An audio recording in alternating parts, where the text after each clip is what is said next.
Welcome back, everyone. We are here today on Through a Glass Darkly Radio. And I want to welcome everyone and just say that you're listening to United Public Radio.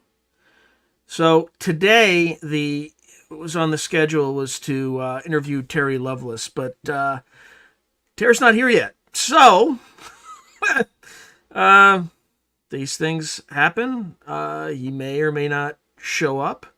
So in the interim, I think we might have to start taking some questions. So let's just kind of go through everyone who's here. Good to see you, Miss Tessa Marie.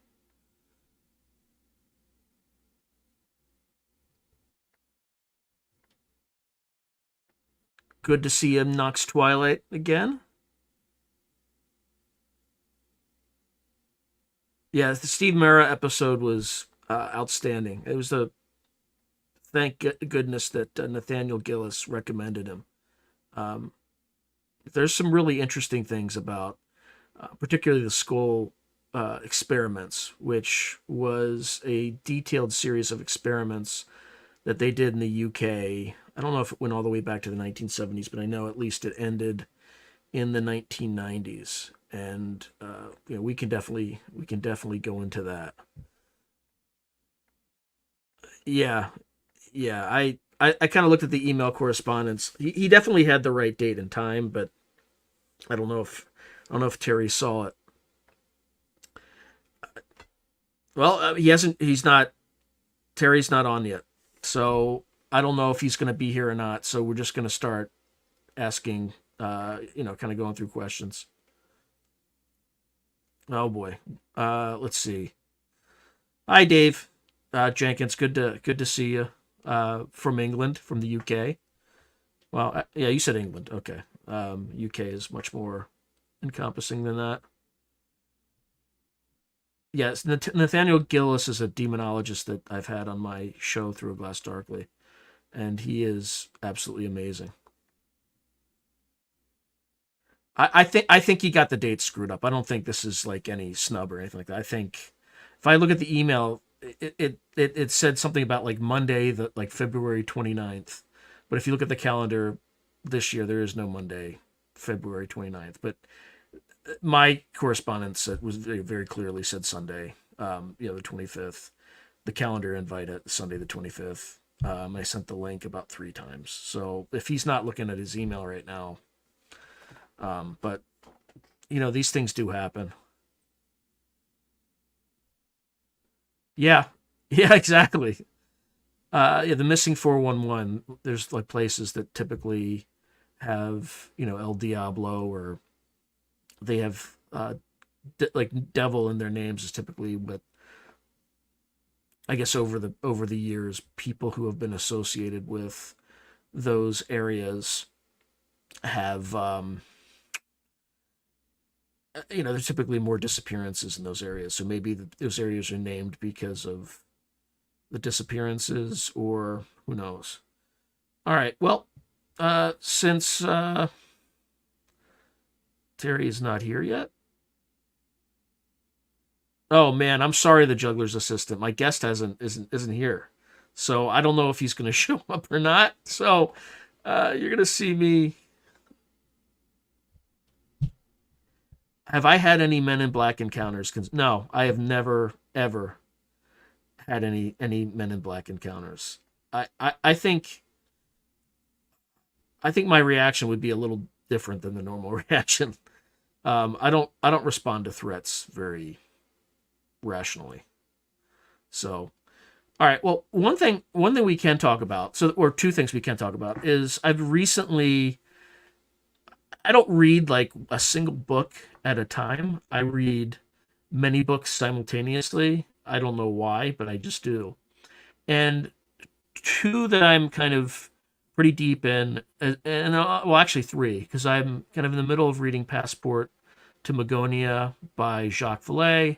I'm also reading Operation Trojan Horse by John Keel, And I'm also reading The Day After Roswell. Sitting here looking at the book titles by Colonel Philip J. Corso.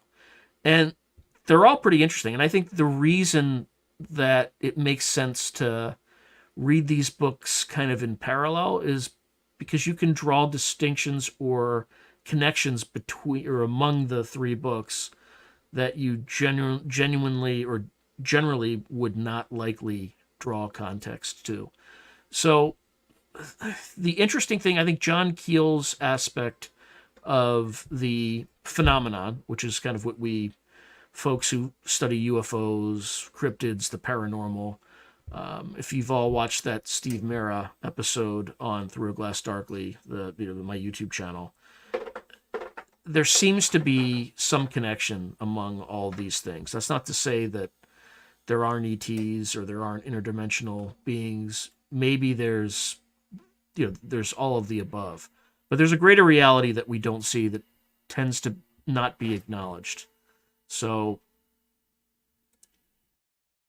oh yeah. Okay, yeah. So Anthony Jones is referring to the Jesse Mitchell's documentary that dropped about Townsend Brown, which is about anti-gravity, and it's kind of an experimental physicist who put that together and called out the guy I never publicly call out, and I'm not going to do it again either. But I didn't know that individual wrote a book, but he was definitely called out by name in Bledsoe's book UFO of God. So let's see.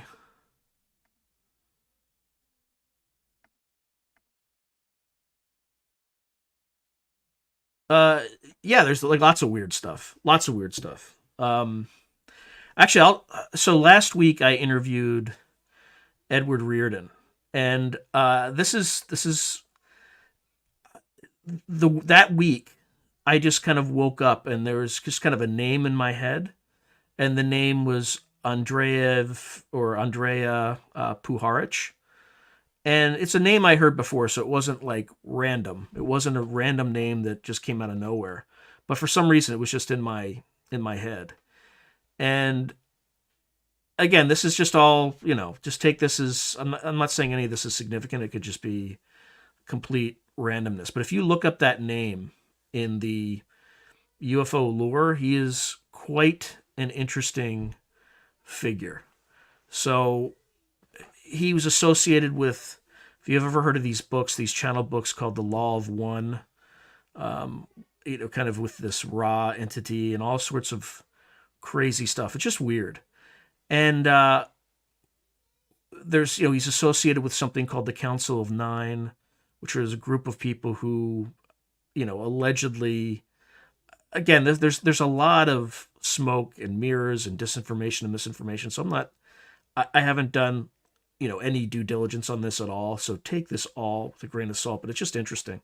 But he's associated with a group called the Council of Nine, which are apparently a group of 9 plutocrats, apparently in the United States. This might be in the book Sinister Forces by Peter Levenda. You'll have to double check.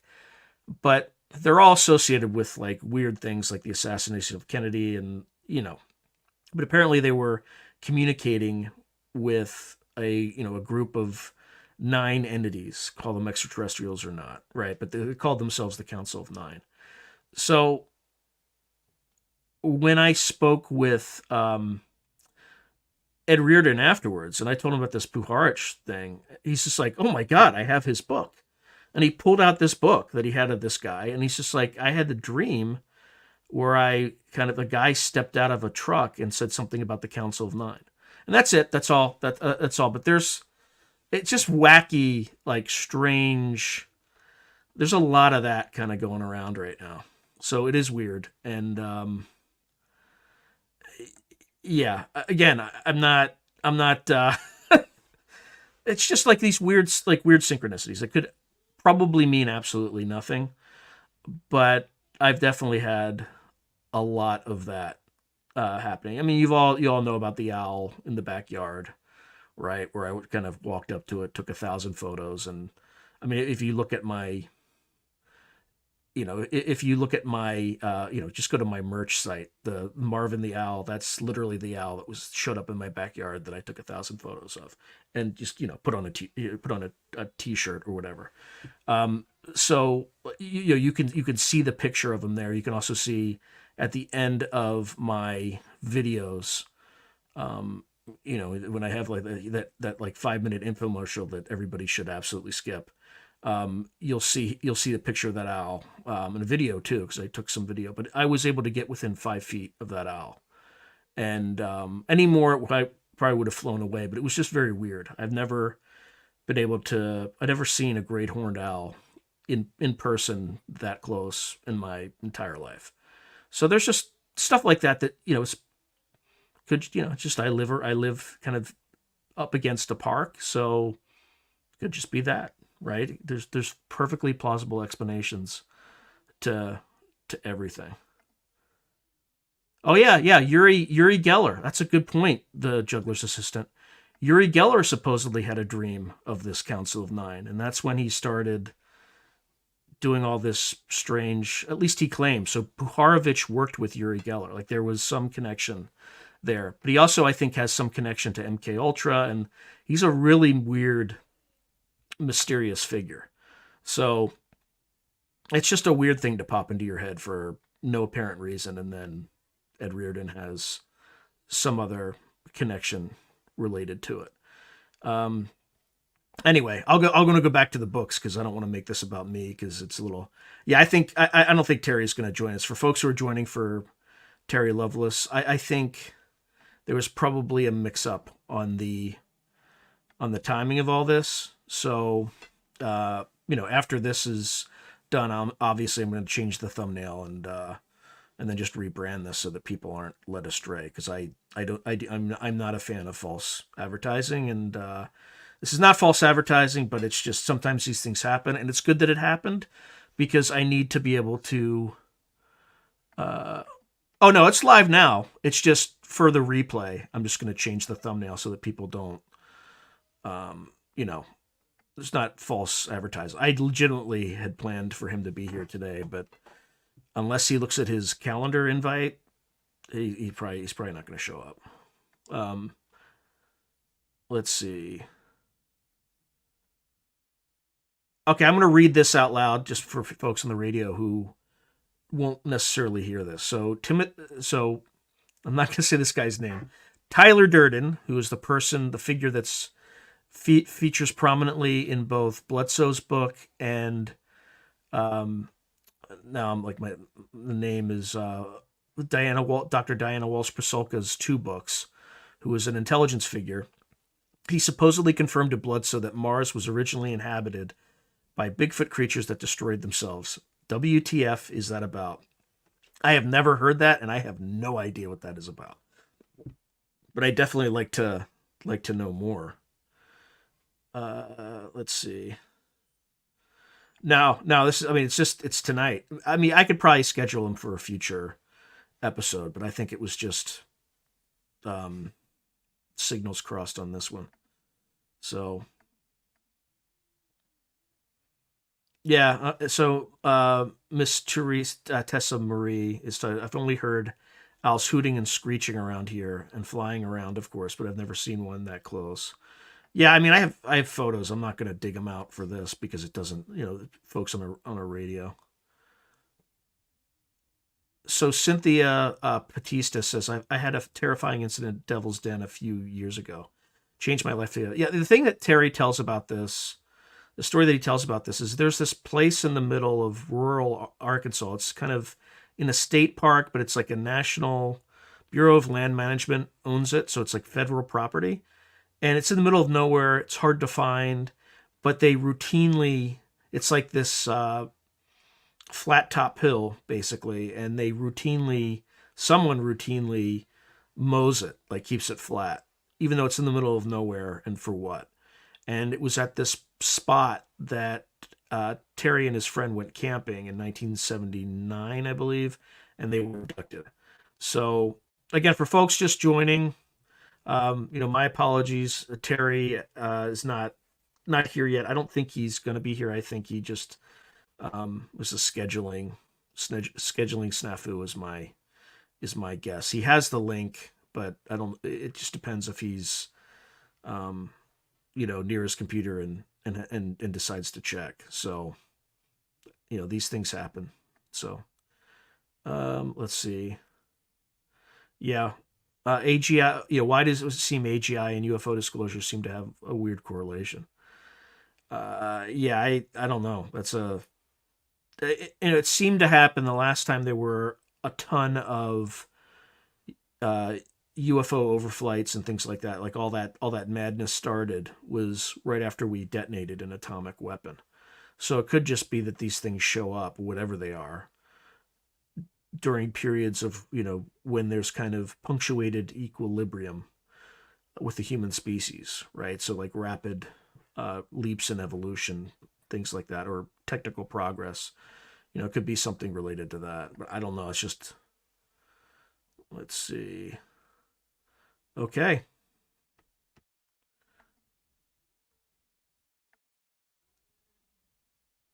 All right. All right. So going back to those two books, so Keel's book was relatively interesting because he goes through a whole period of the kind of 19 or the 1890s with the like the airship sort of incidents. And it was really bizarre because whatever was flying in the skies wanted people to think that they had technology that was just a tiny bit more advanced. So they were, flying these steamships and things like that, but they didn't quite make sense, right? They were just kind of just a little bit beyond, and they were trying to make sure that people knew they were here, and they would stop. There were plenty of incidents with these things, and they kind of just went away. And then, when you saw them in the 1940s, they obviously acquired this saucer shape after the Kenneth Arnold sightings in, I don't know if it was 1947 or 1946, something like that. At the same time, you have all this weird, you have kind of like the, I don't know if it's the Babylon working or something like that, uh, that Parsons did in the Mojave Desert at the time. He's associated with Crowley and also with the Jet Propulsion Laboratory at Caltech. So there's a lot of weird stuff like that. So let's see. So there was that in this Operation Trojan Horse. In terms of the day after Roswell, there's also a lot of interesting material there. I mean, that primarily concerns itself with an historical figure, the author of the book, who is Colonel Corso, and he claims to have been associated working for General Trudeau in kind of R&D, and his responsibility was to seed a lot of the technical materials that they had recovered at Roswell. And as a result of that, he talks about some of the programs that they, had acquired or had started, and how they would seed this material into the private sector. And the reason they were doing that, at least according to Corso, is that apparently the CIA and the KGB at the time were very close. So, they would kind of share everything with each other in a kind of weird, there are different overlapping, if you have a Venn diagram of affinity groups, right? Intelligence professionals are kind of in their own affinity group. And according to Corso, they felt kind of more akin to one another than they did to kind of the rest of the military industrial complex. So they would share things that they probably shouldn't have. So he was an army officer, and he was trying to keep the materials as close to the vest as possible. And as a result of that, they had to kind of come up with this elaborate scheme to seed these technologies into the private sector without the private sector knowing it. So as an example, they talk about these night vision goggles. And I know Michelle, he is awesome, but I think signals got crossed because he's not here. So I'm assuming that he probably thinks it's tomorrow night. But he does have the link and all that good stuff. So if he discovers it between now and the end of the show, he will be here. So yep, these things happen. So that's why we have a plan B. And the plan B is I'm talking about these three important researchers in kind of UFO lore, and again Colonel Philip J. Corso, John Keel, and Jacques Vallée, and we're talking about three different books. So the Day After Roswell, Operation Trojan Horse, and Passport to Magonia. So, and for folks who are just joining, Terry couldn't make it tonight. Hopefully we'll get him on in a future episode, but we're discussing that topic in lieu of that, and also taking questions if folks have anything that they want to add. So anyway, so with Corso, he's trying to seed these technologies, allegedly, according to what he wrote in the book, and it all stems from the Roswell crash. So according to his book, and I'm not talking about the lore, there were two craft that came down over kind of Roswell, kind of near Corona, and the Army, and it was near the 509th Bomber Wing, and it was the only military unit. All the nuclear weapons in the world were at this site at the time. So there was intense UFO activity, surveilling the area and things like that.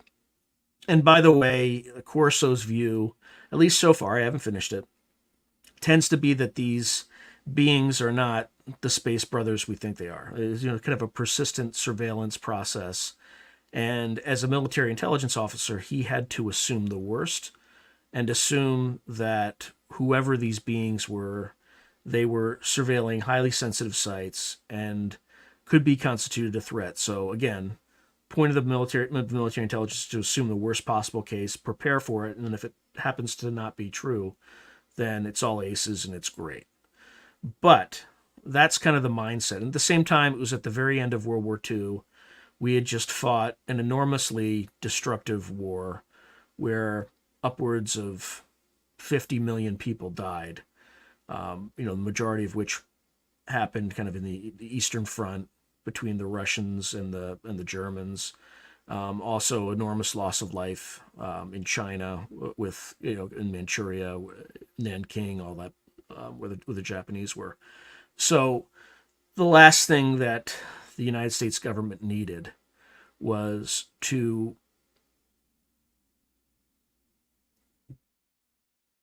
Johnny Yuma is saying the narrative going around is the truth is very dark regarding the others. Yeah, I mean, my personal view is, as above, so below, or as and I think that's probably the way reality is. There's probably stuff out there that has our interests in line with their interests, and there's some that have interests that might be opposed to our interests, and then there might be some that don't care, that want to have nothing to do with us.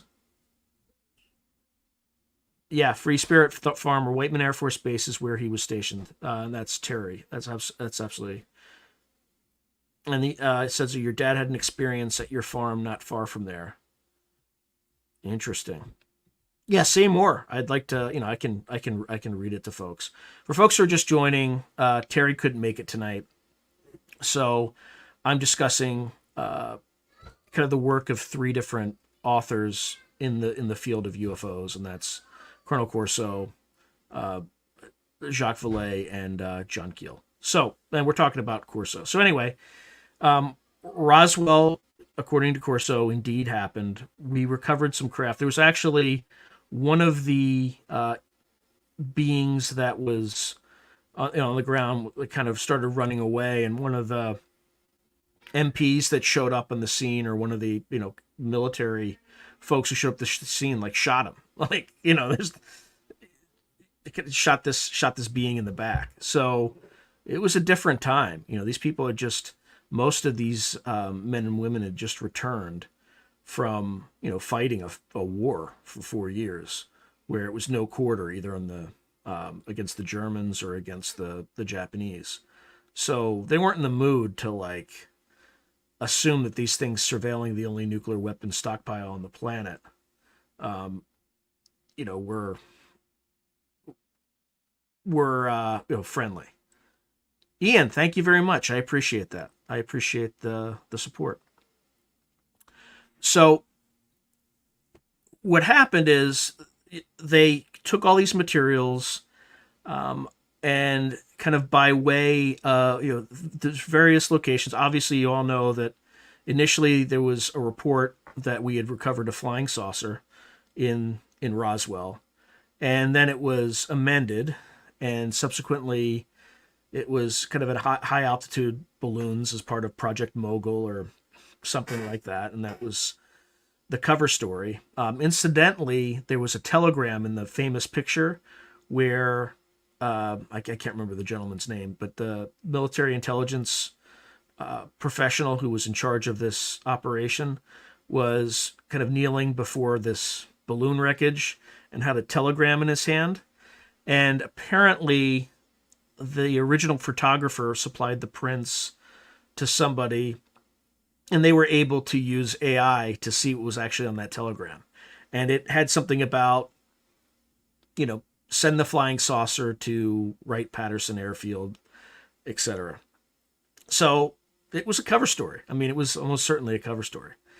Now, there are a bunch of alternative cover stories involved in this, but a lot of them are just silly. I think the Air Force tried to debunk it twice. The second time, the debunk that they used failed because they claimed that the bodies were crash test dummies, but at the time they didn't have crash test dummies. So like really, really bad rookie mistakes. But anyway, where Corso comes in is he spent a lot of time in Italy during World War II. I think came back, was stationed at Fort Leavenworth, and much of this material was routed through Fort Leavenworth on its way to Wright-Patterson Airfield in Ohio.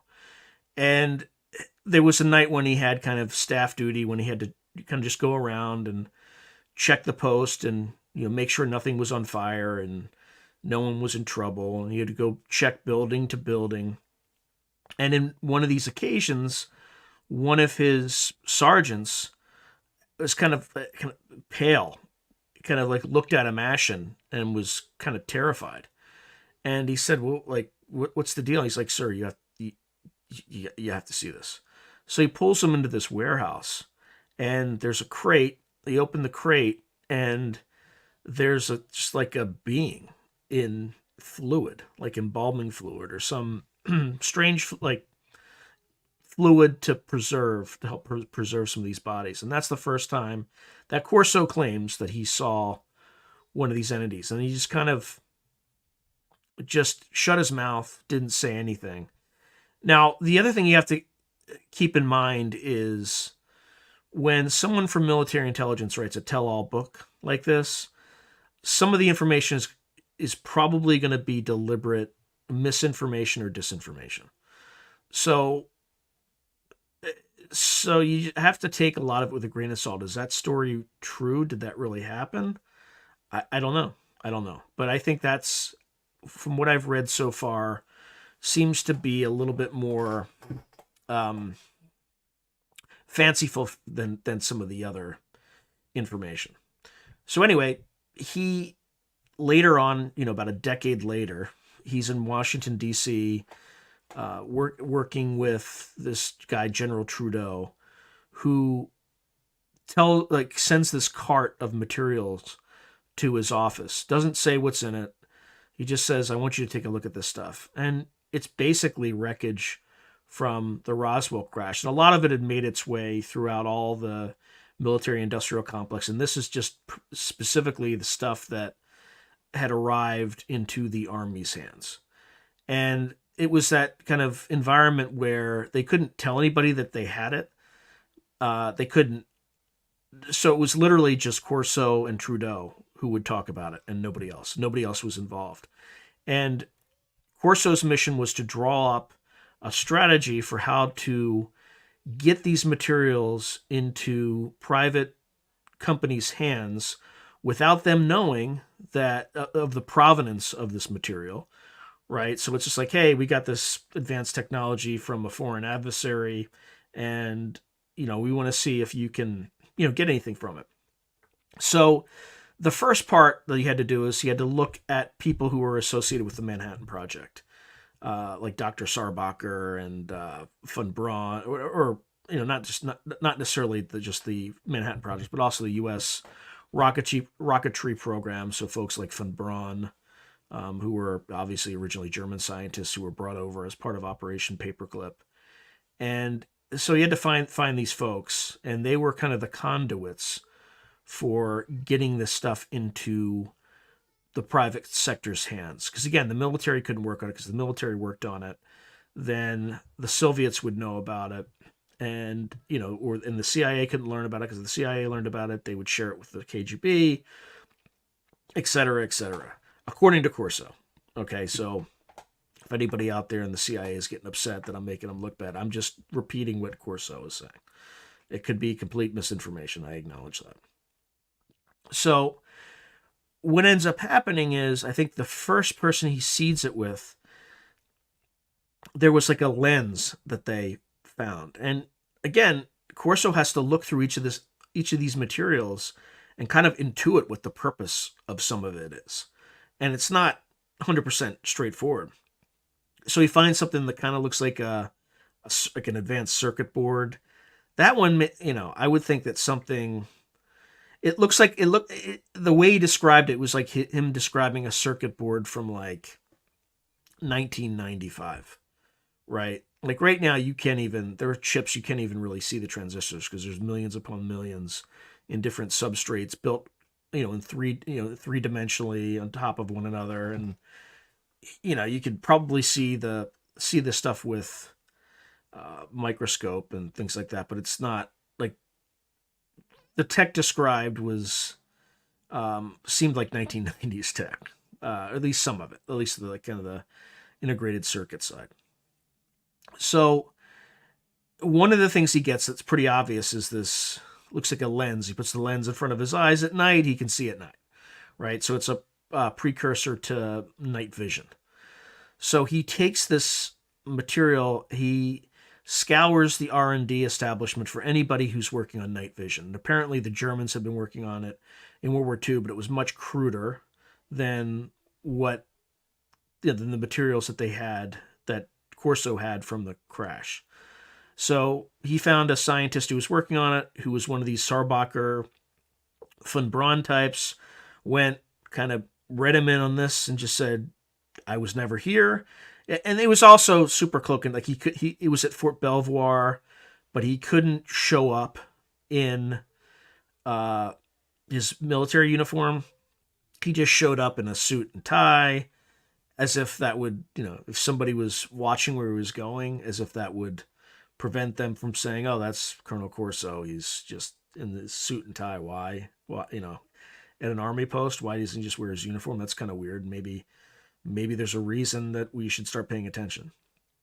But anyway, he takes it there he scours the R&D programs, and anything that is working on something similar to what he intuits is part of this technology, then the plan is for him to pay them a visit, grant them the technology, just give it to them, no paperwork, and then just walk away.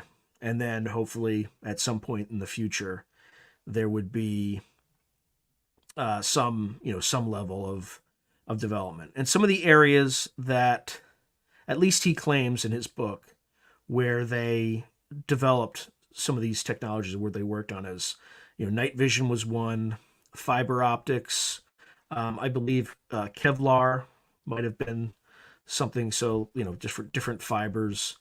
I don't recall if you talked about anything about the memory metal, the metal that you kind of crumble up and then it just restores its original form. But there are other programs. I think there was something called Project Horizon, where they were going to potentially use some of this, which was a plan to build an like a base on the moon. And kind of it was planned for mid 1960s, and there was a lot of the excuse me, a lot of the programs that they worked on were dual purpose. So part of it was to focus on the Soviet threat, of course, and then the secondary purpose of it was, so for instance, satellites. They were uh, both, yeah, fiber optic. So Anthony Jones is saying fiber optics is 99.99% re-engineered alien tech. I mean, according to Corso, that sounds consistent. So some of the other tech, so they were working on kind of dual purpose tech. So you take satellites, for instance. Not only are you monitoring positions on Earth, but you're also rotating around and kind of looking for threats outward. You're also looking for potential sites of interest where non-human intelligences may be operating or using bases and things like that. That was so initially, according to Corso, the Army, the Navy, and the Air Force were all trying to work on space, and the Russians were more unified, whereas we were competing against each other. So they got Sputnik up into space a lot faster, and they were just kind of beating the crap out of us in the space race. So allegedly, according to Corso, Eisenhower spun up NASA and wanted to put it in civilian hands so they could concentrate all the effort R&D in one place where there was this, you could focus on trying to beat the Soviets at their own game.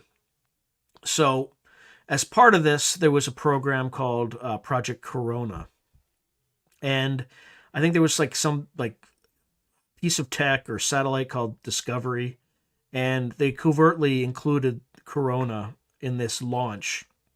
And the purpose of Corona was kind of a satellite system to observe what was going on planet Earth. So there was a lot of effort to not only surveil Soviet assets, but also any assets that might be on Soviet territory that were associated with this potential NHI threat. And at the same time, while that was happening, we were also sharing any intelligence that we gained about potential NHI bases and things like that on Soviet territory to the Soviets. So it was kind of a weird thing because there were also divisions within the Soviet Union. So the Soviet military hated the Soviet commissars and the Communist Party establishment. Like, they just wanted to do their jobs and protect their country against all threats. So the way that they did this is they would share the intelligence with the Soviet military establishment, and the Soviet military establishment would keep it to themselves and not share it with the communists. So there's a lot of weird bi-directional activity. It's not black and white where we keep all secrets to ourselves. There was this weird cloak and dagger thing going on where us and the Soviets tacitly knew that there was a potential threat outside, off of the planet. And by the way, this is very explicit in the Corso book that it's kind of an extraterrestrial sort of threat. I'm not saying that's necessarily what it is, but that was his working assumption during the period of the book, at least where I am at the current point in time. So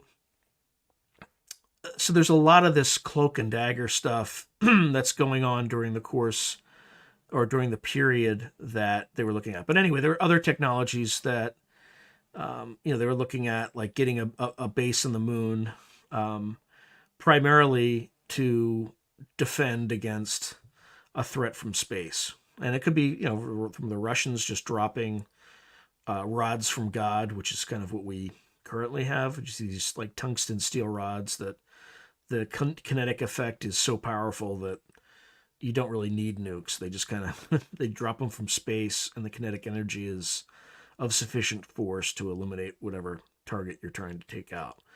So again, the Russians and the Americans would tacitly cooperate in private. And that was part of the thing with Corona. They didn't, the Soviet and American military both acknowledged its existence, even though these things were looking and observing what was going on Soviet territory. They were tacitly okay with it because we were sharing the intelligence that if there were any NHIs landing or going.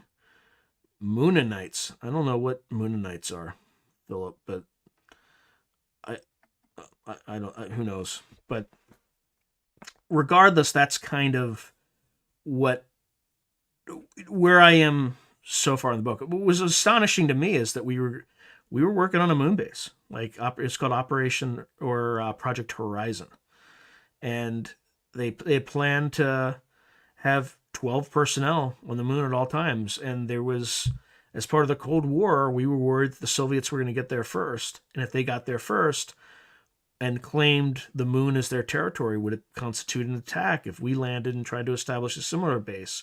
So there was a huge rush to get there before they did.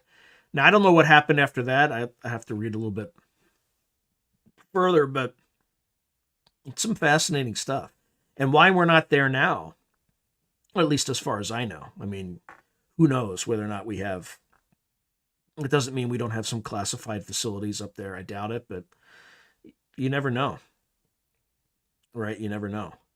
So that's kind of the day after Roswell. The other one, Operation Trojan Horse, is different in the sense that it doesn't accept as a central philosophy that these things are coming from, or definitely extraterrestrials.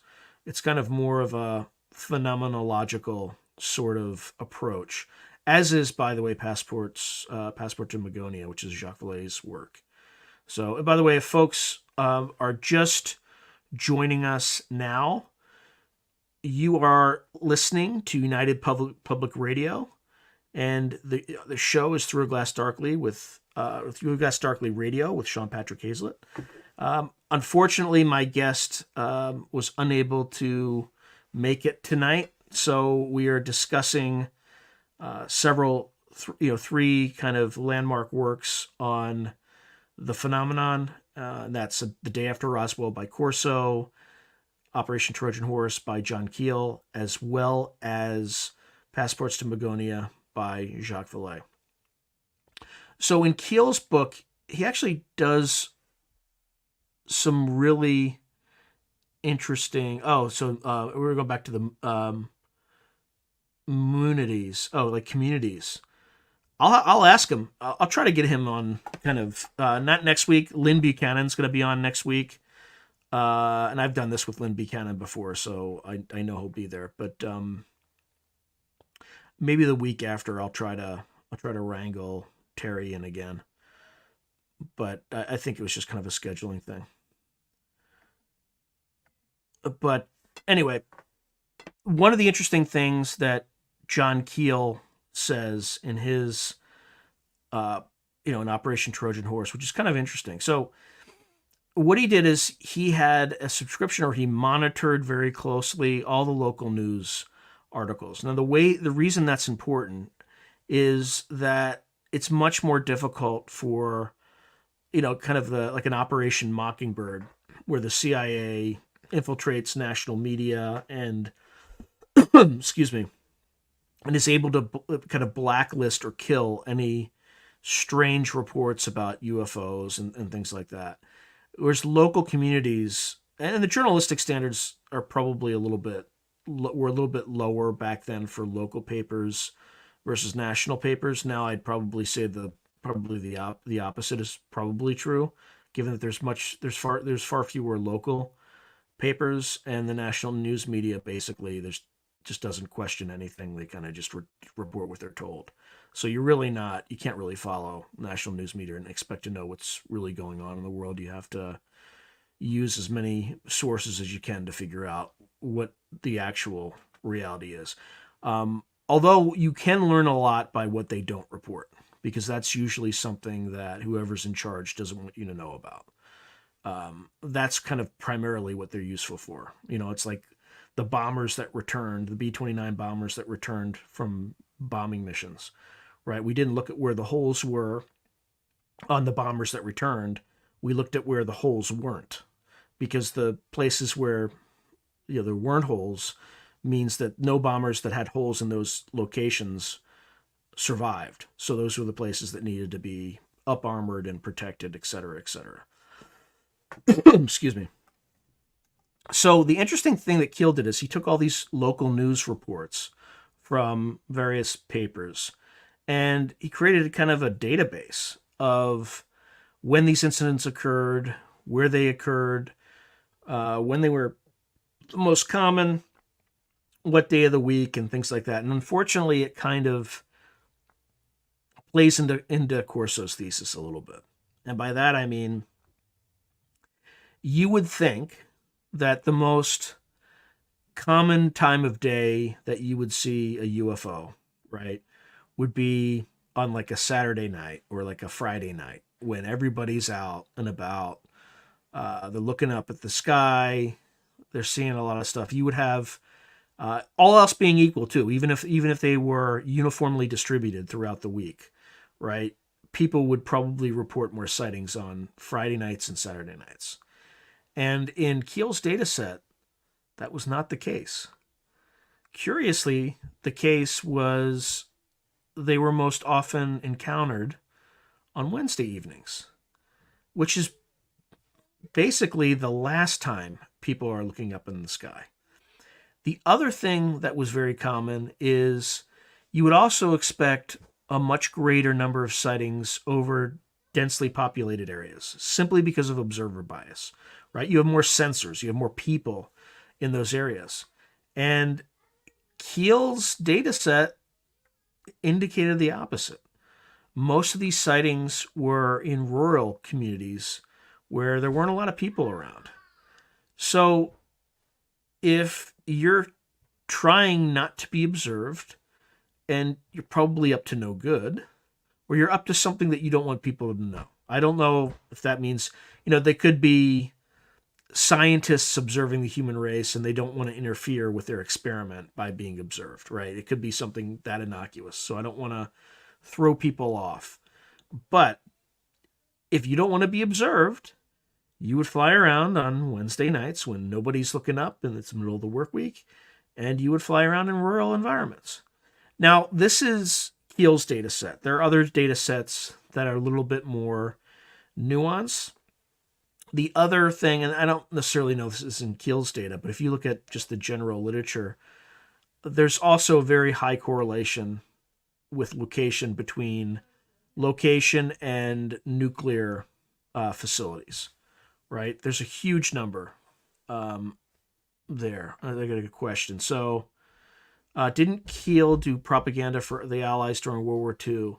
So it was his job to analyze and understand media coverage versus facts on the ground.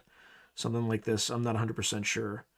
Yeah, I'm not sure. I'd have to check and double check. I don't want to kind of speak out of school on that, but his work is pretty impressive.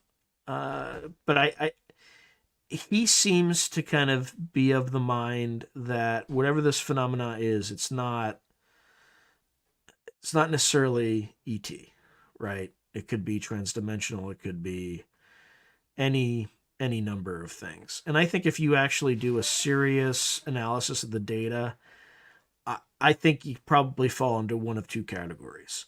The first is we live in a simulation and things could be anything they want to be, and this is just the simulation giving people what they want to see. Or B, we live in what they would call in the 1940s a Buck Rogers universe, right? Where you have all sorts of like various phenomena and things like that. So I mean, look, I've interviewed tons of people who've been in rooms where there's been like demonic possession. They've been had experiences with UFOs, remote viewing. Like our government did do that, right? Which is the ability to uh, run intelligence operations on various, observe Soviet facilities from a desk in Fort Meade, Maryland, using a technique called remote viewing, where you can see in space distantly in space and time. So, I'm not familiar with the Looney Tunes take on Buck Rogers, but I'll have to take a look. Anyway, uh, it feels like it's one of those two. So you take things like the skull experiments that I talked about briefly at the very beginning of this. There was a group in the place called Skull in the UK, and they kind of did seances for a few years. And yeah, it was probably an extremely long period. It was maybe 10 to 20 years. And over time, they were able to get this phenomena to do really strange things that defied physics. So as an example, when they were pretty far along, they would ask these entities to take pictures. And it started first where they would be in a dark room and these things would just start snapping photos. Nobody was there, and they had scientists that would observe the experiment and try to do this. And then they would start removing things from the camera so that the camera just wouldn't work naturally, just wouldn't work mechanically. And to the point where they kind of went there with sealed film, like 35 millimeter film. And there would be somebody there who would, verify that this was like factory sealed, never been opened. And they would ask these entities to, take pictures. So they would unspool the film that, factory sealed, never has never been opened. And, they would find all sorts of pictures on this stuff. So it was very, very odd. And then they kind of kept doing this, and they started experiencing apports, right, which are these, items basically appearing out of nowhere. And you could argue that the photos are an example of this apport phenomena, but they kind of did this over and over and over again, and then they kind of lost control of the experiment. Like thousands of whatever these things were started coming through. They started and they would capture some of this stuff on film. They captured these.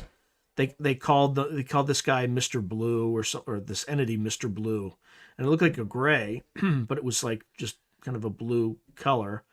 Kind of looked like an apparition that they caught on camera, and they caught a lot of this stuff on camera. Throughout this experimental period. So it was kind of interesting times. So there again, I'm talking to Stephen Mera, who's a parapsychologist or researcher in the UK. He was present for these things, and he kind of documented these things. There's also, the categorization of poltergeists. There's also physical poltergeists. So this is the kind of the dogmen sort of activity. And, as folks have already mentioned on kind of the first part of this radio show, is that sometimes when you start looking into these things, sometimes when you stare into the abyss stares back.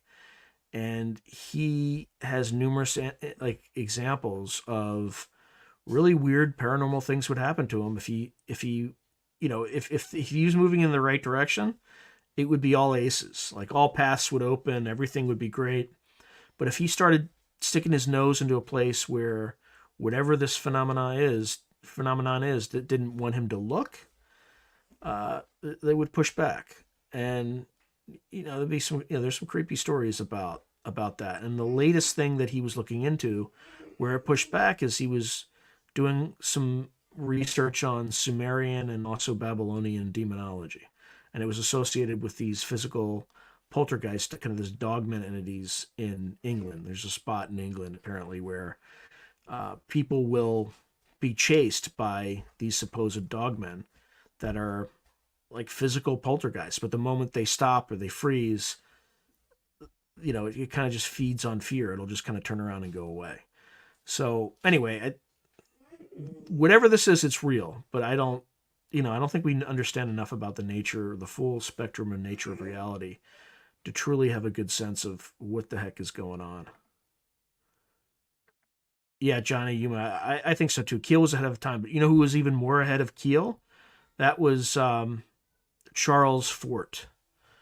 So when you hear like the term Fortean, right, that's where it comes from. Like that guy, I think, had a pretty good sense of how complex all this stuff is. That's right. So that's roughly where I am in the Keel material. The other place that I also talked about passports to Magonia, and kind of similar to similar to Keel, where Jacques Vallée looks at a bunch of European cases, a lot of American cases, and there's a high strangeness factor to all these things, right? Part of it is, let's say that, let's assume it's all nuts and bolts, right?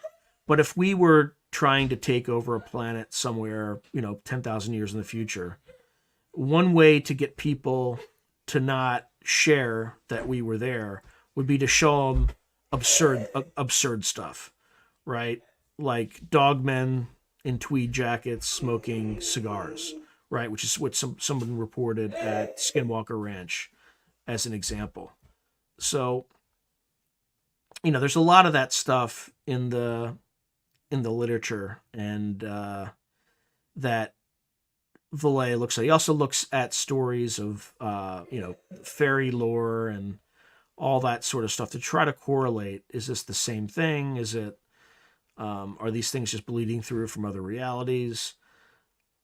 All this stuff is a lot more complicated, and it could just be the reason that we don't have disclosure is the government probably doesn't have, has some idea, but doesn't have a really good story. Interesting. So Philip Blair is recommending a book called The Fairy Faith in Celtic Countries by Walter Evans Wentz. And it was published in 1911, but he claims it's another book ahead of its time. So, yeah, there's a lot of weird stuff associated with the Fae, or the She is another, group of quote unquote entities in Ireland that, people talk about. I myself have not delved too much into those topics, but it's still fascinating. I think you talk to people in Ireland, and by the way, yeah, that includes UFO. That book includes UFO accounts. So, like you see orbs, you take kind of the Bledsoe case, right? Oh man, yeah, Philip K. Dick was. Look, I know people who were personal friends with him. I've actually interviewed them on my channel, and he was a strange dude, but he was very into the I Ching, right? Which is that it's like a 64 character Chinese system, and that you use for kind of predicting things. He was very much into it, and he would sometimes use it to plot his books or to write his books.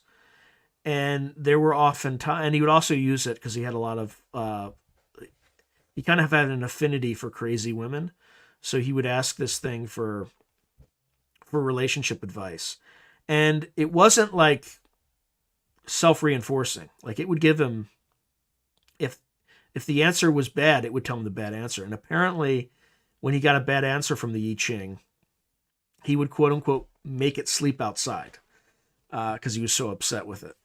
But Philip K. Dick was Very interesting character. He was very much ahead of his time. Um, I'm trying to remember the author that I interviewed. Um, yeah, it's not coming to me. It's Tim something, but he wrote like the Pirates of the book that was behind the Pirates of the Caribbean on Stranger Ties, and um, stuff like that. And he's still around. He's a good. Oh, Tim Powers. Tim Powers. Just check out the Tim Powers interview. There's multiple interviews, but you'll see. I think it's got like Philip K. Dick's face on the thumbnail. So definitely check that out. Oh, I didn't know that. So Philip K. Dick's last wife has a YouTube channel. She talks about her writing projects for cats, local life, where she lives down in California. Tessa's her name apparently. I'll have to check that out. That's interesting. Yeah, if you could put a link, Philip, in the comments so that people could find that channel, that's totally appropriate. I think that would be great. Um, yeah, so I think I've wrung out all the stories that I know just now, but there are several books that I definitely want to read. So like the Lavenda's Sinister Forces series is something that I want to get into. He's also somebody I would love to interview. He's got really fascinating. He just follows all these breadcrumbs, right? Even though Europeans got to the United States relatively recently, North America is a very old continent. And there's a lot of things that have happened on North America. And I think people aren't aware that their surroundings. Yeah, so Moonman, I didn't know you're joining us late, but Terry's not joining us tonight. I'm going to have to change the thumbnail after this thing's over so that people aren't led astray. But my guess is it was a scheduling snafu of some sort or something. Eventually, I might be able to, I'll ask him to come back on a future episode because I don't think he's even aware. He has the link and all that stuff, but I think he thought the interview was tomorrow night for some reason. Who knows? Let me see. I don't think I've gotten anything from him. Yeah, so he's probably not even checking email right now. Let's see. Yeah, Moonman, I'm freestyling tonight. I'm freestyling on the radio. I just like summarized 3 books.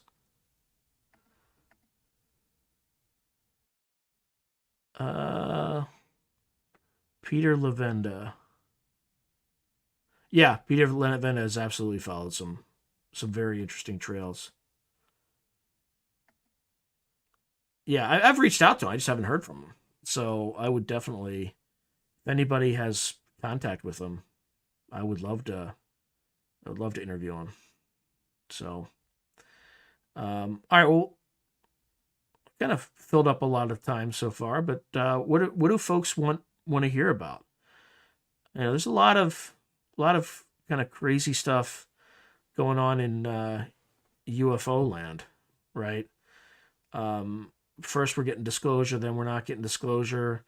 Mike Turner, 1 week starts talking about some dangerous destabilizing technology that should be disclosed immediately to the American people. And then suddenly he goes quiet. There's, a bunch of missile launches are hastily scheduled and then unscheduled and just weird. So a lot of weird stuff going on. But in terms of the U.S. government, the sense I get is I don't think the U.S. government has a good. I think the phenomenon is so complex and so complicated that I just don't think. I mean, like they can't even run FEMA properly, right? So like trying to put something out that's this nuanced is probably beyond their capability. Yeah. In terms of have I experienced anything mysterious firsthand. Nothing that like beats me over the head and I say that's like anomalous. Most of it is just weird synchronicities, like the one I talked about at the very beginning. But it'd be, just by chance. Um, yeah, so Philip's asking, was a mysterious technology about Russia's nuclear-powered satellites? I think so, but who knows? Yeah, they're like talking about shooting balloons now and stuff like that. That was all interesting. The China balloon flap, where they now call balloons UAPs, so that they can confuse people and obscure other things in our skies. But in terms of like anomalous things happening to me, the only things are strange animal stuff, right? We talked about the owl, right? That just showed up in my backyard. I kind of was able to walk up to it within 5 feet. I literally took 1,000 photos, so I'm not making it up. You can also run really weird experiments, right? So here's an example. If you're trying to make a decision between two things, right? You can ask a question like, I don't know. Let's say you just got into two colleges and you say, should I go to college A or college B, right? And then you just kind of, pray to whomever you pray to, God, Allah, whatever. And say something like, if A, show me a hawk. If B, show me a raven, right? And I did something like that a few weeks ago. And within 5 minutes, literally within 5 minutes, a raven, probably 6 foot wingspan, came flying like right over my head. And it was just like visibly like squawking at me. Again, could that randomly happen? Right? Is there a probability that would randomly happen, regardless of what I did? Yeah, of course. Which is why the sort of things that happen to me are, they're not black and white, right? So you have to ground yourself in some of this stuff too. So as an example, one thing I did to ground myself is I just kind of recorded 2 episodes with Mick West, who is a famous UFO debunker. And the reason I wanted to do that is I wanted my audience to have an understanding of what possible natural explanations of things that they see in the sky could be. And one of the things that I thought was pretty fascinating was, I love the Raven, Philip, was that you have an increasing number of Starlink satellites in the sky, but they're doing, they're crossing on kind of intersecting or almost intersecting elliptical orbits and stuff like that makes it appear like something zigzagging in the sky, but it's really like 2 or 3 Starlink satellites moving in opposite directions. And as a result, the reports of UFOs are exploding among pilots. But a huge percentage of them are these Starlink satellites. And it's not like the usual train that most people know of, where you have like, 3 lights in the sky and they kind of just go across the sky and disappear. It's more complex than that. So pilots are starting to report all this stuff. So they have to. The airline companies are bringing in people to explain that, like, no, a lot of like most of the time it's going to be these Starlink satellites that are doing this stuff. So anyway, you just have to remain grounded and try to find alternative explanations so that you don't go kind of, everything's a sign. You also have to be aware of observer bias, confirmation bias, attention bias, and all those things. And like attention bias, for instance, when you buy a new car, right? You ever have that experience when you buy a new car that you see that car suddenly everywhere? Everybody's got it now. And that's only because your attention is on that car, and now you're just you happen to be noticing all other cars of that type. So you have to reconcile what you see with some of those cognitive biases as well. And it's not super simple, but the short answer to the question of, has anything something kind of weird happened to me. Nothing that is black and white, right? So there's the bit about with animals happens a lot. The other thing is, I would say I've had 3 or 4 precognitive dreams. Nothing significant, completely mundane stuff. But as an example, usually somebody will appear in them that is a figure that I don't know. So there's a guy who's on Skinwalker Ranch. He's a former CIA guy. He showed up in one of my dreams, just randomly. And, I won't go into the details, but this guy was in my dream. And that was, I recorded it on my community tab on YouTube. You can go and find it on Through Glass Darkly somewhere, where I just described the details of the dream. 2 days later, this guy, Danny Jones of the Danny Jones podcast, calls me because he's interviewing a guest that I had interviewed in the past. He's just getting background information. And at the end of the interview, I just randomly said, a guest that would be really interesting to have on your show is Chris Bledsoe. And he went nuts. He's like, what the heck? You're the second person today who recommended Chris Bledsoe for this. Like, what is going on? What's this with this synchronicity? And I said, well, Danny, who recommended him first? And he said, Andy Bustamante. So like little things like that you could easily explain away as attention bias. It's just weird, right? The other one that happened recently, there was an episode on the Y-Files called "Have You Seen This Man in Your Dreams?" Okay, and 2 nights before that episode even showed up, right, was even produced, that dude was in my dreams, and it wasn't like, it was just like, hey, look at me, you see my face, make sure you see my face, right? It was like going out of its way, whatever it was, to show me that. So I don't think there's actually this guy who shows up in your dreams. I just think that, each of us, kind of right now we're in meat space, but I think each of us has some precognitive ability. We just don't understand it or know it, and time doesn't work the way that we think it works. So I think that was just my subconscious kind of just saying, like, hey, Meatball, I'm going to show you something, right? I'm going to show you this figure in your dream, and then you're going to see it for the first time outside of your dream 2 days later, right? So again, not predictive, not useful, but it feels like for all of us, something is out there trying to show that we are more than the physical.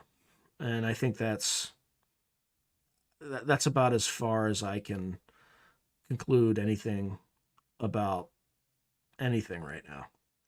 So, and again, if somebody were to say, debunked, you're debunked, all that stuff is just attention bias and this and that, I would say, yeah, could be.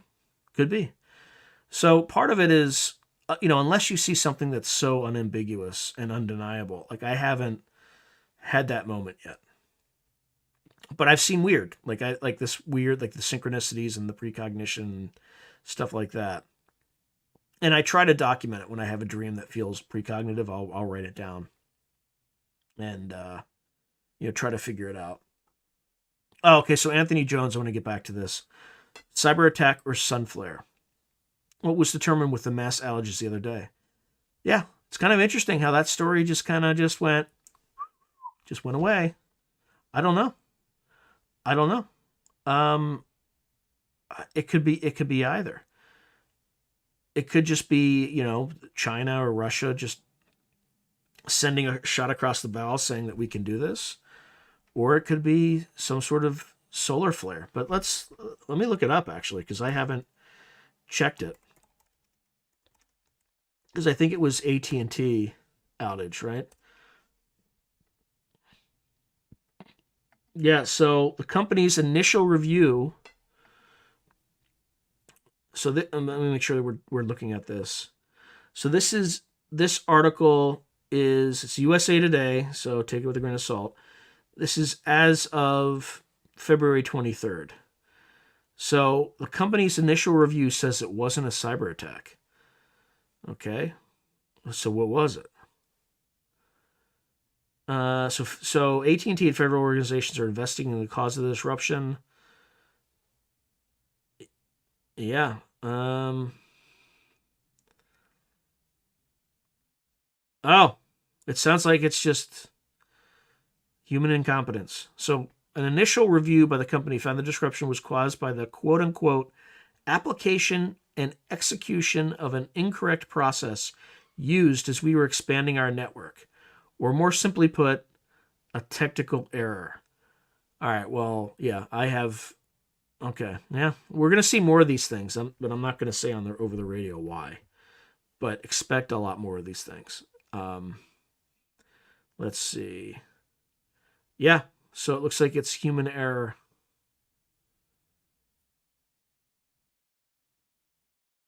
Yeah, they don't think it was a cybersecurity incident, and there's nothing about solar flares. So, good old fashioned human error. But we're seeing a lot more of these things recently. I wonder why. I'm not going to answer that question, but I have a very strong idea why. And it's nothing. Yeah, it probably was across multiple platforms, but it could be like a third party um, supplier of some sort of technology or something like that. Yeah. So thank you, Anthony, for reminding me about that because that was that was interesting. I'm glad I was able to look it up. Yeah, just good old fashioned incompetence.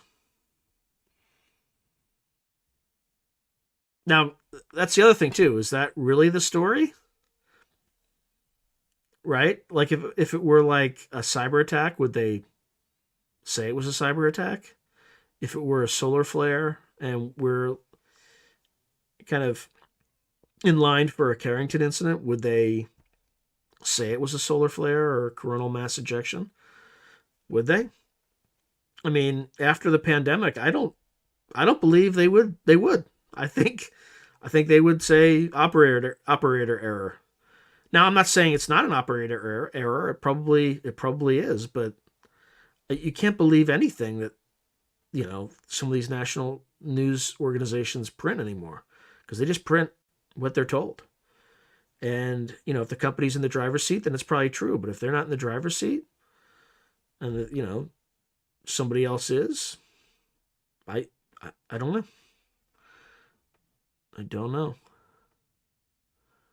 So let's see. Yeah, so we are entering strange waters right now. I think there's another interview where Chris Bledsoe also claimed that there was going to be some sort of event in 2026, April time for or around kind of Easter. I think on my show he said September 2026, but maybe they just that's when the Red Star Regulus aligns with the eyes of the Sphinx. So it could get spicy.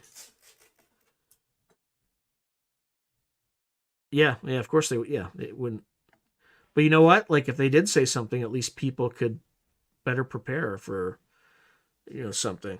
Because if something really bad happens and they weren't prepared for it, the moment that the people in charge try to restore order, it's going to be a lot harder. Because people aren't going to trust them anymore, and they're not going to have to, right? Because they weren't useless. They were usually literally useless. And if you have somebody trying to collect taxes from you that um, did not warn you about something big coming, and as a result you weren't prepared, and millions of people died, then they don't deserve to be in control anymore. So I hope they realize that. I hope they realize that. Um, but I don't. I think right now we just have a bunch of kleptocrats. I think the military is very competent, and the intelligence community is very competent. But I think the kleptocrats in charge are utterly corrupt. So yeah, we won't be. Yeah, so Free Spirit Farmer, you're probably correct. We won't be told anything anytime.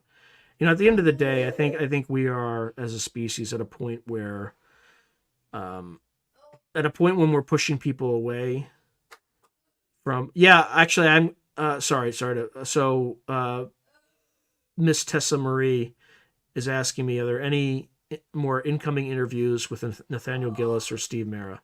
Not with Steve, but I have Nathaniel on the books for, I think, early April. So hopefully that video will appear. Obviously, if we record it and all that stuff happens, that should, come out sometime in April. And it's on, I think he has some new research that he unveiled at a conference in Manchester, England last week. So I think he's going to cover some of that new research that he's kind of gone through. So I know it should be interesting. I'm looking forward to it.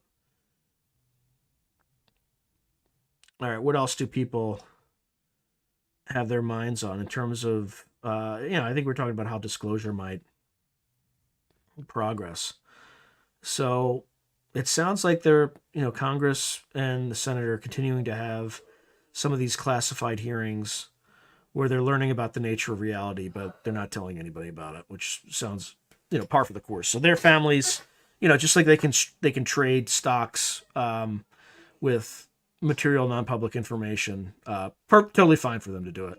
By the way, if you could invest in the, congressional stock portfolio, you should absolutely do it. There are actually hedge funds that index against it because it's so wildly successful, right? Because, if you know that the government's going to give a $50 billion contract to Lockheed Martin, then you can invest in Lockheed Martin before the public knows. And then when the public finds out, the stock price goes up and you pocket the money, right? So it's just, we'll see. I'm just not confident that. I think we're at a point in our evolution where you're on your own. You're on your own. You got to take. Nobody's going to come and tell you what the nature of reality is. No one's going to come and kind of ease you in to what's going on around the world. You are on your own. You are responsible for learning the truth on your own because no one else is going to tell you. And that's where I am personally right now.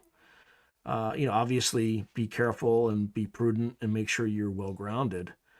And that's the thing. Like, let's say in 2026, these things show up and it turns out they're darker than we thought it was. So all the people who believe in Space Brothers are going to go out to welcome them and they're going to get their anus cord out. Right? Like, it's absurd. You got to give people a heads up. At least let them know what the nature of reality is and they can plan accordingly. Trust your own people to behave in a way where they can accept the reality of the situation rather than shaming people who go through sometimes traumatic experiences. And, it's not a great way to do things. I think he probably knows. So we got a question from Free Spirit Farmer. Would love to know what Tucker Carlson knows about UFOs, where he's not wanting to tell his wife.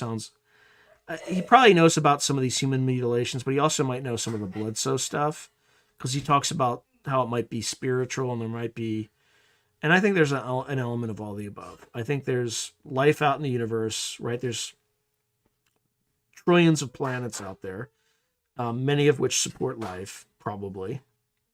But I also think that there might be kind of interdimensional, aspect of reality where, things are opening wormholes between, kind of universes in,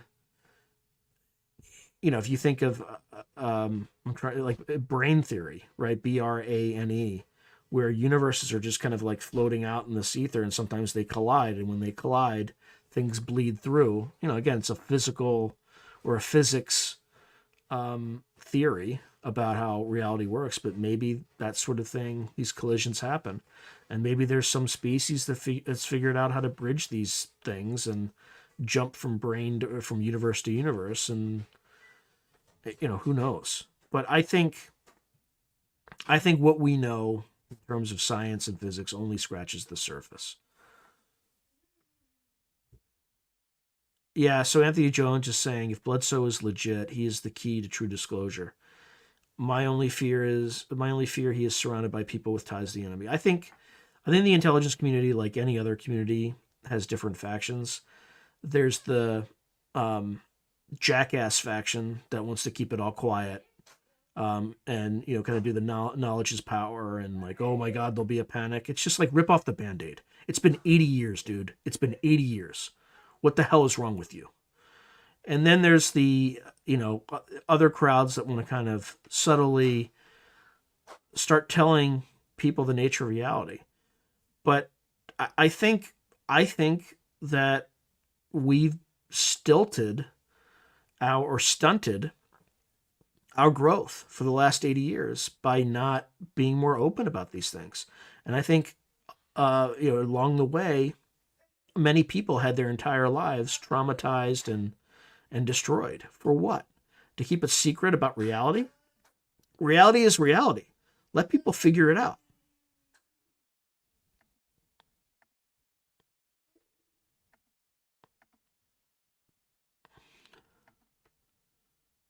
Yeah, I don't think we'll. So Philip Blair's saying, I don't think we'll have a panic. I mean, in the United States, I don't think we will, but we would. But I think in other parts of the world that are in places where there's fundamentalist factions, let's just call it, I think of all sorts of religions, I think the reaction might be a little crazy. And then imagine the reality. Like, I can spin up. That's the problem. There's so much disinformation and misinformation. You can't even spin up a coherent narrative, being fully confident that you have all the facts, right? So imagine if there is some, let's say it's ET. Let's say there's some extraterrestrial species that's been abducting people in private, that's been subtly altering their DNA. And it could just be that that's what they do, and that's what they've always done. They've always kind of helped humanity evolve. It could also be that they want to take over the planet, and they're hybridizing the human species, and then you're just going to replace us with something, right? Who knows? We have no idea. And I'd rather have some sense, even if we don't have all the answers. Yeah, so Roger Claiborne is presenting a completely and totally legitimate hypothesis, right? Which is, he says, I suspect most of it might have been just a psyop. There literally isn't anything to disclose except secret tech. That could be true. Like, that could absolutely be true. And that's the problem. You have to be able to simultaneously accept that it could be any one of these different things until either you have direct experience, or somebody comes in and kind of gives you a much broader narrative. So Philip Blair says it's old news in Brazil. So he doubts that they would have a panic. And that's kind of the human mutilation thing. And that's typically where a lot of them happen. I think there's one case in the U.S. that I know of, which is, I think it's like the Lovett case. It was like in the 1950s, where an Air Force guy was like, his body was found kind of similar to cattle mutilation, stuff like that. There's also an apocryphal story in Vietnam where American soldiers came across a bunch of Greys like loading up Vietnamese and American body parts after a battle. But again, it could be apocryphal. Who knows if it's real? I think Stringfield included it in his book.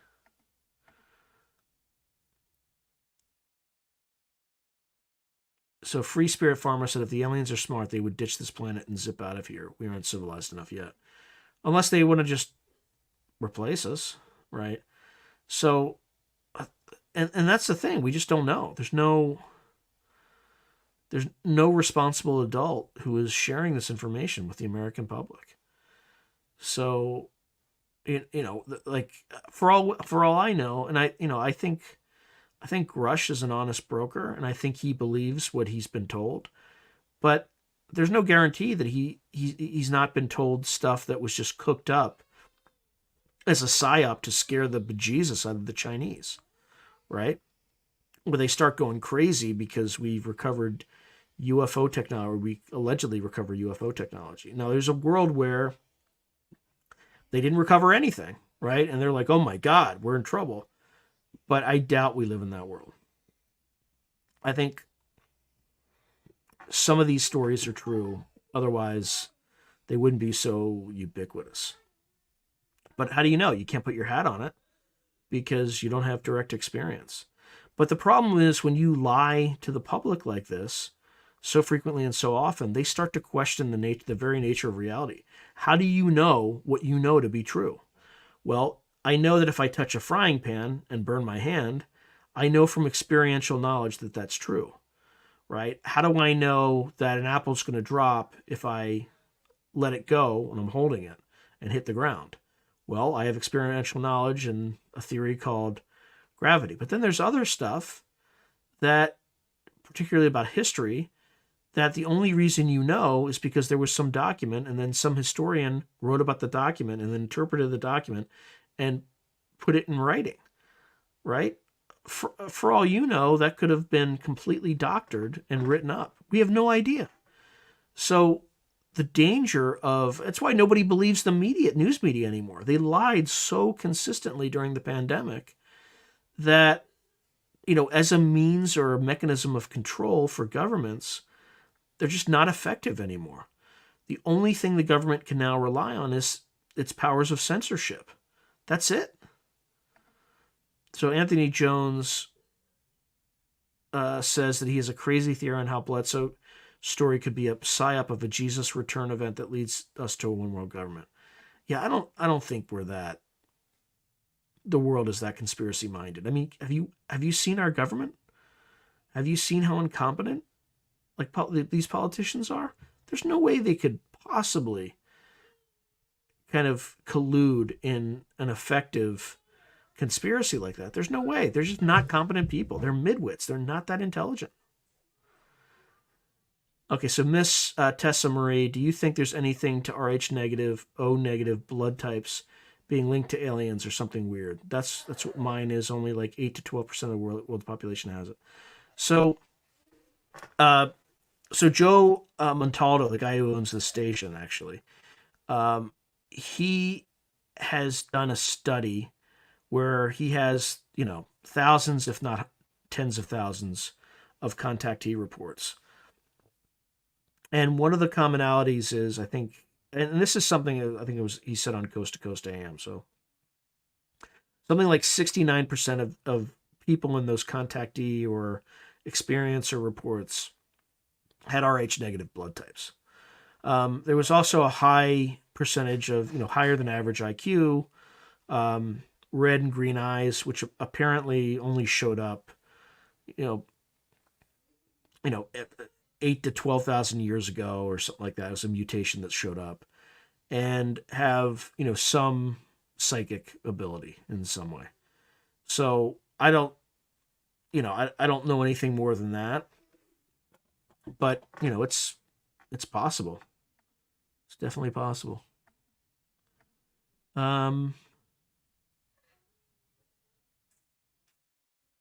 Yeah, some believe islands float and can flip over, laugh or laugh. Where do they find these? Yeah. There was literally, I think, a congressional representative who was worried that Guam was gonna float away and flip over or something like that. They are legitimately insanely stupid. All right, so Philip's asking Tessa Marie if she's Basque. Yeah, I've never heard of people with red eyes either. That is kind of weird. All right. So, yeah, I think kind of in the end of 1940s, 1950s, there were all these UFO flaps that were freaking people out. And,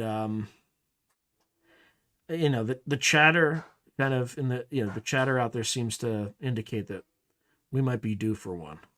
So we'll see. It'll be interesting to see what happens, right? Because everybody has a camera in their hand almost at any given time. So is this something that the government is going to try to shut down? And if they try to shut down, are they going to be able to shut it down? And the answer is sure.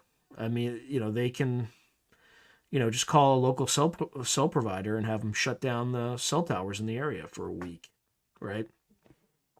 And then they can just go and visit people who've been in the area and confiscate their cell phones, right? I mean, you're gonna have to deal with millions of people, so good luck with that. But still, uh, there's also a pipeline that they can shut down the internet for a period of time. So it'll be interesting to see what happens. Just make sure you back up everything right on a external drive so that if somebody shows up and tries to take your stuff, I don't know. It'll be pretty interesting. But again, given the stuff that happened in 2020 and 2021, I don't feel like they're here to protect us. Like they're here to protect the institution. That's what the government is for. They're there to preserve their own jobs and protect the institution, and that's it. Military, they're there to kind of protect us from discrete threats, but everything else, I mean, they really don't do anything but collect taxes and oppress people. So I don't know. Let's see. I'm just kind of going through some of this stuff. The Phoenix Lights might have. So, Philip, the Phoenix Lights was probably the last.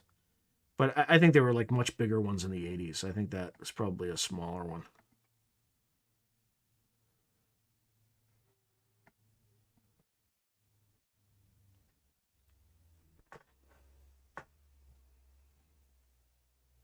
All right, I think given that we're near the bottom of the hour, I want to remind folks that you are listening to United Public Radio and Through a Glass Darkly Radio with Sean Patrick Hazlett. Also, you'll see the thumbnail, which I'll change as soon as this thing is over. Terry Lovelace was supposed to appear. I think we had a scheduling issue, so he was not able to attend tonight. I'll try to get him in future weeks, so my apologies for not having him this evening. So Free Spirit Farmer, I think, is asking, what president was it that made a deal with them? I'm assuming he means ETs about taking people. I believe it was, the lore says it was Eisenhower at like Hollowell Air Force Base. There was like a meeting or something.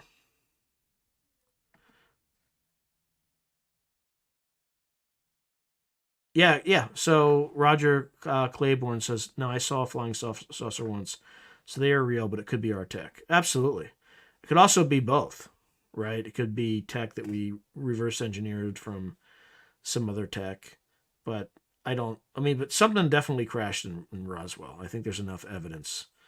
Like a flying disc definitely crashed in Roswell. And whether or not it was like the Soviets flying it, or, who knows? You come up with any sort of random story about it, but something did crash in Roswell. It wasn't a weather balloon.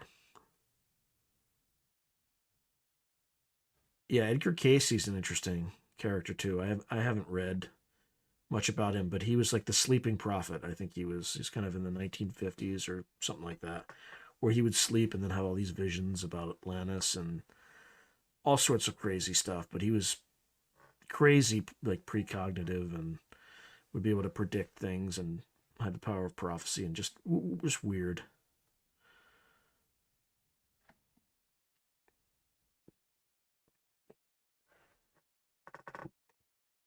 So, what kind of guests would people like to see in future episodes on this channel?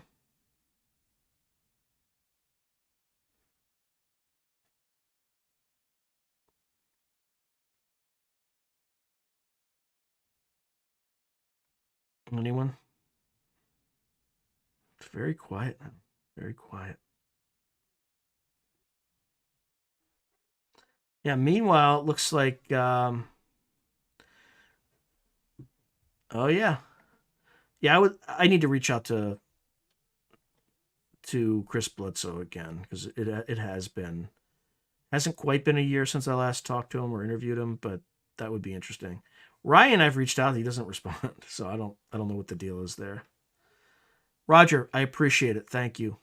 Thank you for subscribing. Again, most of this I'm generally don't tend to be live. I tend to do interviews of different folks. But by the way, for folks who are here because they wanted to see Terry Lovelace, if you go to the description, I actually have a playlist with 2 other Terry Lovelace episodes. I was gonna kind of go through his story again for the live audience, but if you want to see the one that I did sometime last year, I did 2 interviews with them. It's just you just click on that link and there's a playlist of 2 other videos that you can review, and that'll give you a good sense. But I'm gonna, I'll reach out to him. I think it was just kind of signals got crossed or something. But I'll try to get him. I'll get on the show, not next week because I got Lynn Buchanan on next week, but maybe the week after next. Who's Philip Blair's asking? Or Joshua Cutchin? Say more. I'm not aware who Joshua Cutchin is.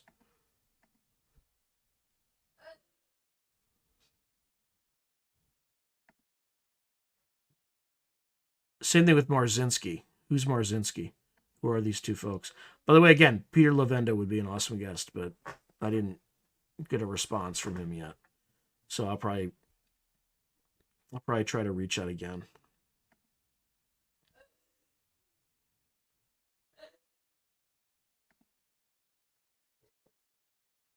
Now I gotta look at it. I don't even know who Joshua is. Joshua Cutchin.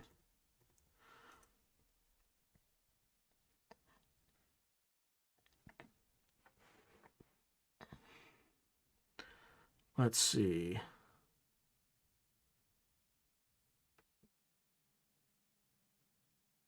Okay, so he's the author of several critically acclaimed books. 2015's A Trojan Feast, The Food and Drink Offerings of Aliens, Fairies, and Sasquatch. 2016's The Brimstone Deceit, an in-depth examination of supernatural scents, otherworldly odors, and monstrous miasmas. 2018's Thieves in the Night, a brief history of supernatural child abductions. And 2020's Where the Footprints End, High Strangeness and the Bigfoot Phenomena. Yeah, this could actually be pretty interesting. And then he released a 2-part masterwork, Ecology of Souls, A New Mythology of Death and the Paranormal. Huh. Yeah, looks he's been featured on History Channel.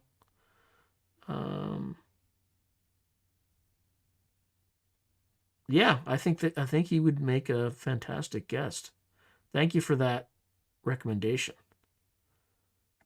I think I probably reach out.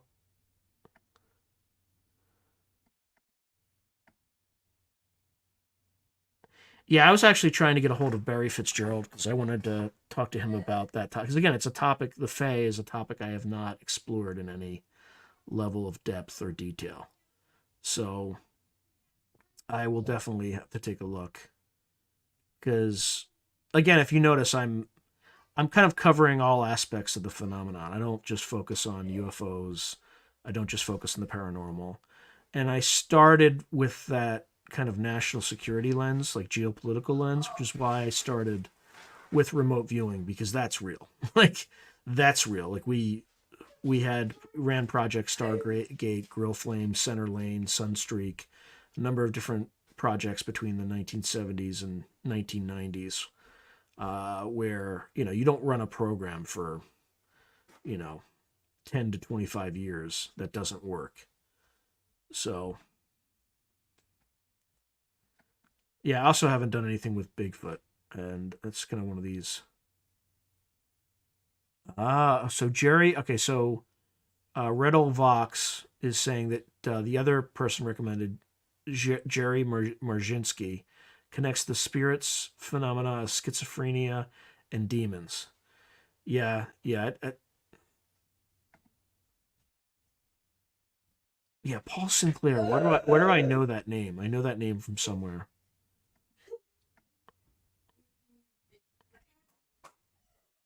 Yeah, I think most people do. Like, I don't know if you were on Roger, where I give 2 examples of some kind of precognitive experiences that I've had. If I've interviewed Eric Wargo, who wrote a book called Time Loops, but one thing I recommend everybody to try, and I'm not a great practitioner of this, I need to be better, but as soon as you wake up, if you have a dream that you remember, write it down. Write it down immediately before it fades away. And, if you can do that relatively frequently, over time you will start to notice that there are precognitive episodes in some of those things. They might not be like direct one-on-one correlation, but in the examples that I provided earlier in this broadcast, you'll be amazed at some of the stuff that you find. Oh yeah. Sinclair he's the character in the Da Vinci Code, but probably a different Sinclair. Oh, okay. So he's sounds like he's also a. Yeah, I reached out to them, to Greg and Dana Newkirk. No response. I mean, they're probably still too big for me, right? My channel's probably not big enough for them to spend much time yet, but let me look up Paul Sinclair and see, find out more about Paul Sinclair.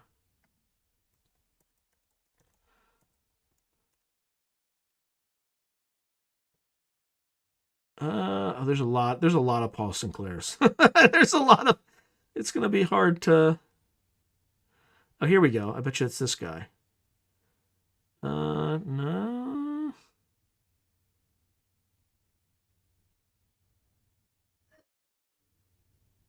Oh, you know what? He might be.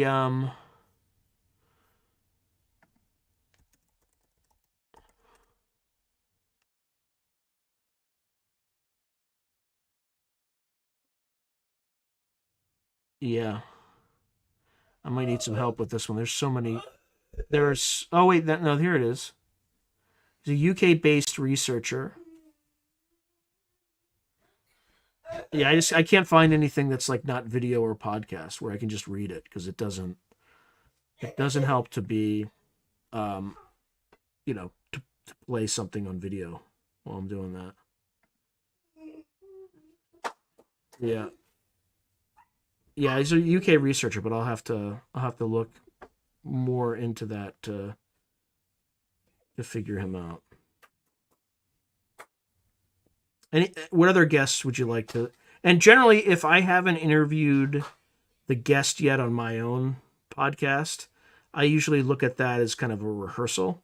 So I would probably do on my own podcast first and heavily produce it, because it's pre-recorded, and then eventually have them come on here. Like Lynn Buchanan's been on my podcast many times, so I kind of know how that's going to go, and he's a super interesting guy.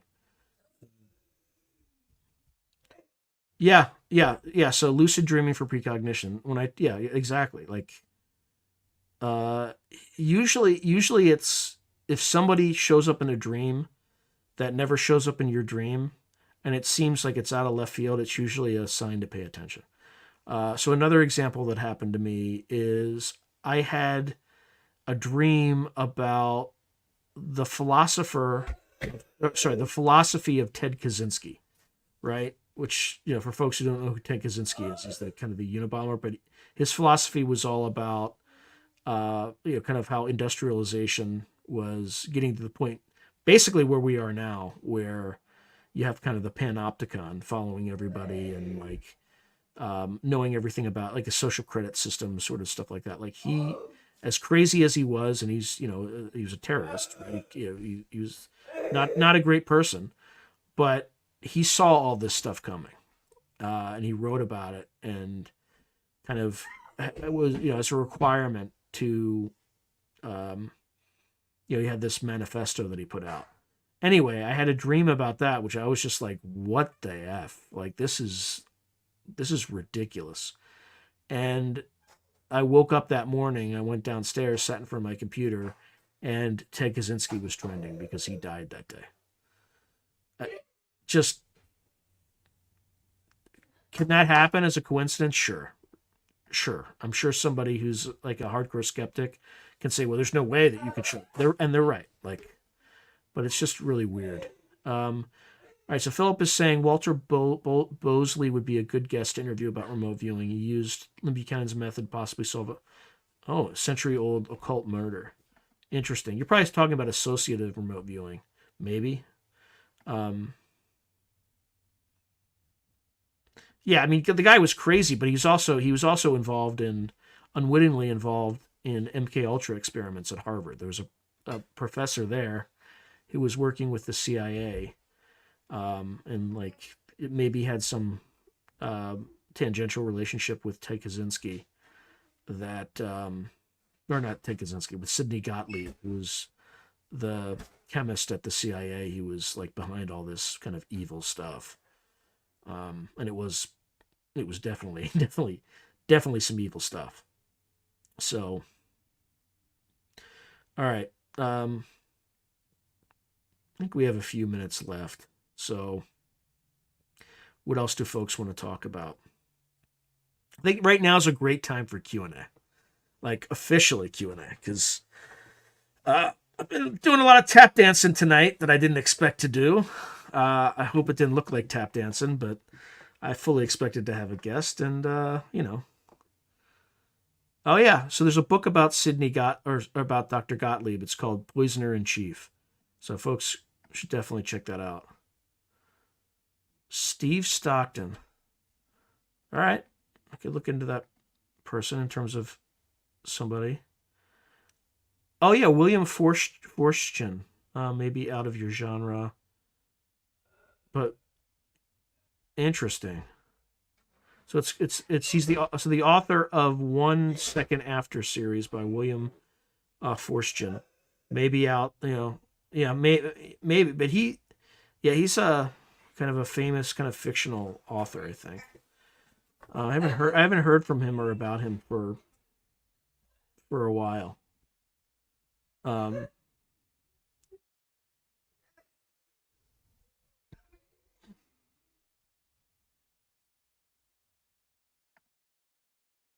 oh yeah, yeah. This EMP stuff is a little.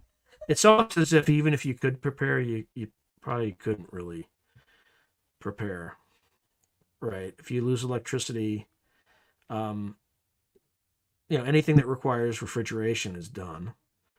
So the best you can do is make sure you stock up, and then if you can't defend your property, it doesn't matter that you stocked up. Somebody's just going to come in and take it. So yeah. So Free Spirit Farmer said his book is very realistic. Or she says that my husband is retired military. Said it's spooky, very real. Yeah, yeah, it would certainly be a spooky situation for sure.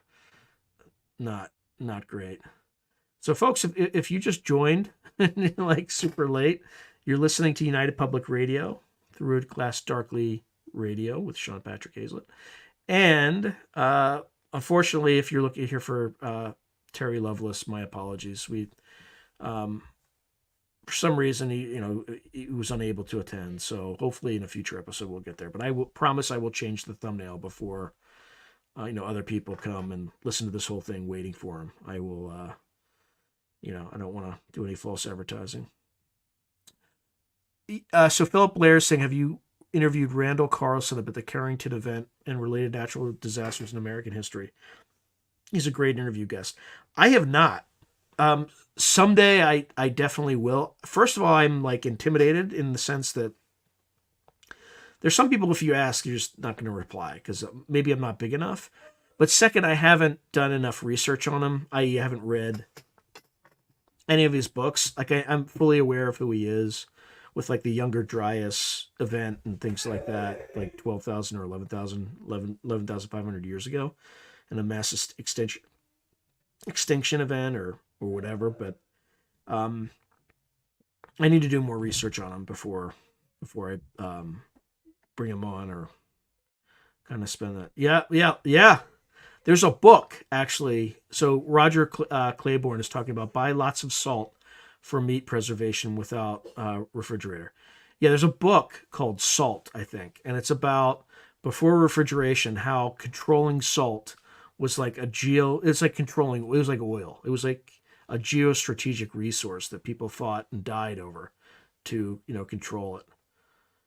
Yeah, so Free Spirit Farmer said in an EMP incident, 90% of the U.S. would die in the first year. That's if the EMP was not, if like electric equipment wasn't restored or there wasn't some restorative action. Like if it just wiped out all electrical systems for a year, yeah, you'd have a problem. The other thing too is I think when like if the EMP is strong enough, anything with electric circuit, it might actually like set it on fire. So you have a lot of like things just burning down. People homeless, hungry, and there's an old Spanish proverb that says something to the effect of civilization and anarchy are 7 wheels apart. That's what makes it super. Yep, yep, and canning cans for everything. Yeah, I think just buying a ton of cans and just making sure it has a long shelf life. Oh, interesting. Soldier and salary both have salt as their word origin. Interesting. Oh boy. This is the Miami, Florida Mall. So Tessa is saying, did you hear about the crazy theory about what happened at the Miami, Florida Mall a few weeks ago? Some kids turned on some machine to cause a portal to open, and that's where the I think that was like a hoax, but I don't know. Like I have other people who were swear by it, but it just the other thing is all these like crazies. They also have like the Nevada aliens, right? The Las Vegas aliens that kind of showed up in somebody's backyard. I feel like a lot of this stuff happened when Grush was, putting out some of his revelations. So I think some of it was deliberate misinformation or disinformation by some faction in the intelligence community to make it look ridiculous. The other thing too is if you've seen like the Jeremy Corbell like jellyfish video, just go to Mick West's site. It's they're balloons. Like they're. I lived in the desert before, and we would have flying trash bags. As soon as I saw that thing, I'm like, this thing is not. It's a nothing burger. And Mick West has a great video that debunks it. I'm not saying like Mick West is my hero or anything like that, but I think you need to just take things. Don't be a skeptic. Don't look into debunking, but take in as much data and information as you can and try to make an informed decision about it. That said, I do not have an informed view on the Miami case, right? I just haven't done my homework on that at all.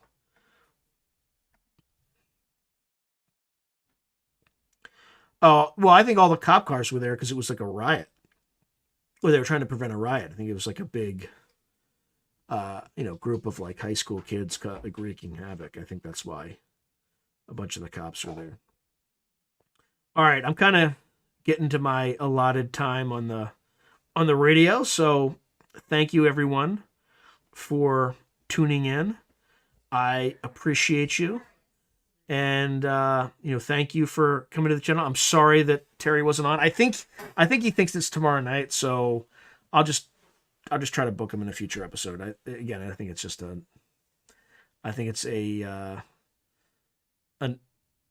honest miscommunication. So we'll be fine. But next week, hopefully you can all tune in to the next episode, which is going to be with Lynn Buchanan, and we're going to go over some good stuff. So good night, everyone, and see you next week.